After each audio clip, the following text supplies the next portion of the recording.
Hi there, backers. My name is Alan Chang, and I am the creative director of Ruler Make.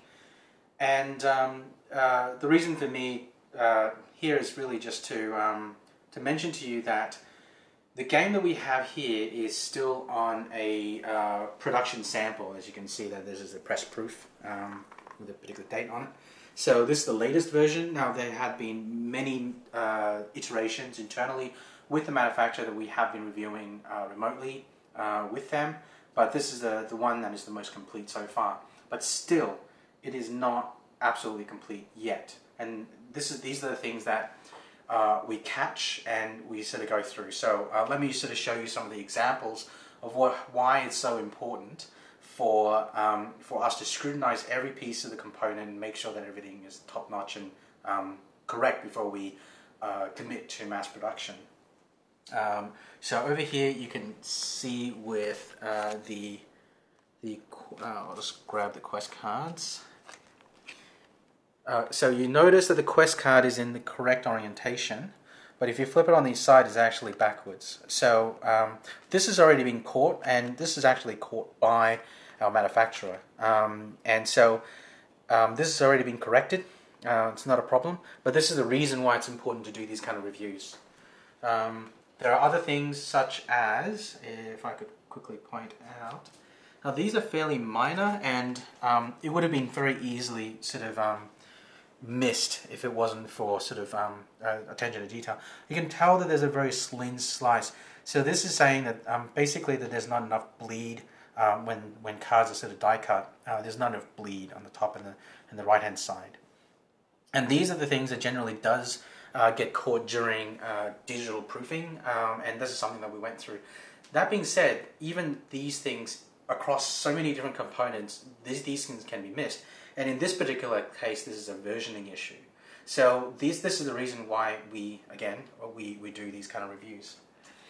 There are other issues and small things that we sort of picked up here and there. They're very, very minor things.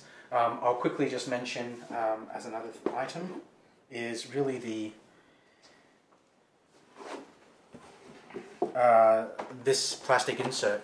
Now this plastic insert has gone through many, many different iterations between the engineering department with the manufacturers as well as sort of in consultation with us to get to this part, but still this is not the absolute final version, and I'll explain why. First of all is to do with the cavities themselves. So there have been a lot of tweaks, but one of the things that's really important to us is to make sure that there's enough slack or enough sort of size in them in order for sleeve cards to go in there. So as we've sort of seen that there actually are 1 cavity, 2 cavity, 3, 4, 5, 6.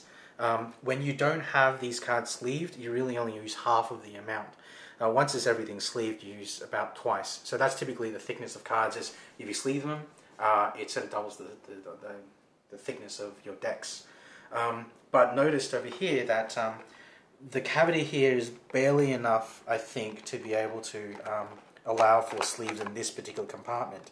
Now there's additional height that we can actually allocate for that, but these kind of minor tweaks are still very important for us to get right. Our manufacturer believes that we're probably 1 to 2 iterations away from being absolutely perfect. I'll point out one more issue that we have discovered that the manufacturer's already sort of noticed, but it's already sort of in the new design. So what I'll do is I'll quickly just shuffle all these stuff off. I'll come back to you once I'll do a quick cut, and then I'll come back.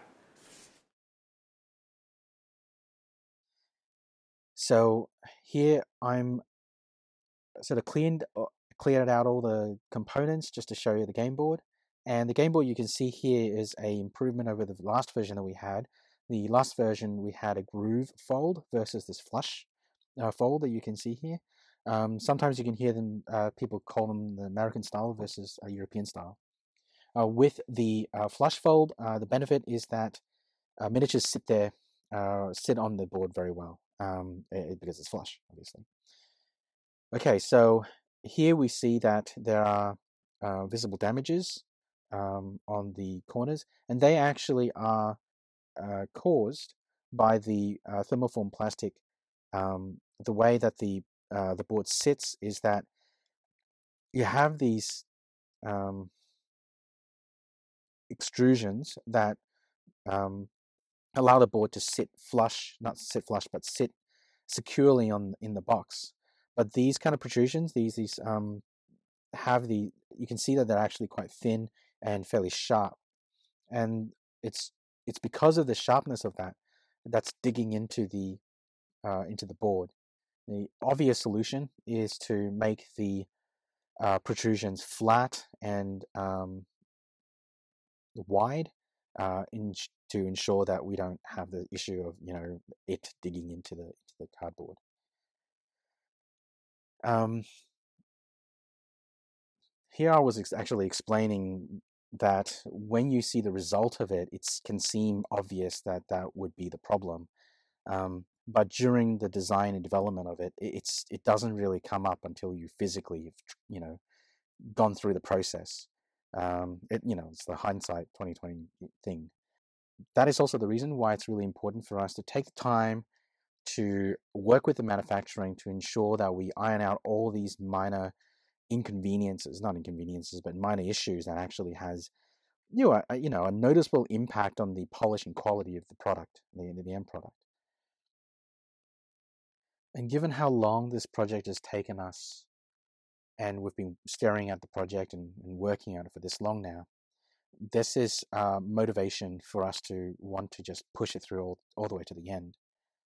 But I feel this is really something that we need to fight against, and especially through the urging of our manufacturers to make sure that the production of this is as polished and as perfect as it can be before we get it to your hands.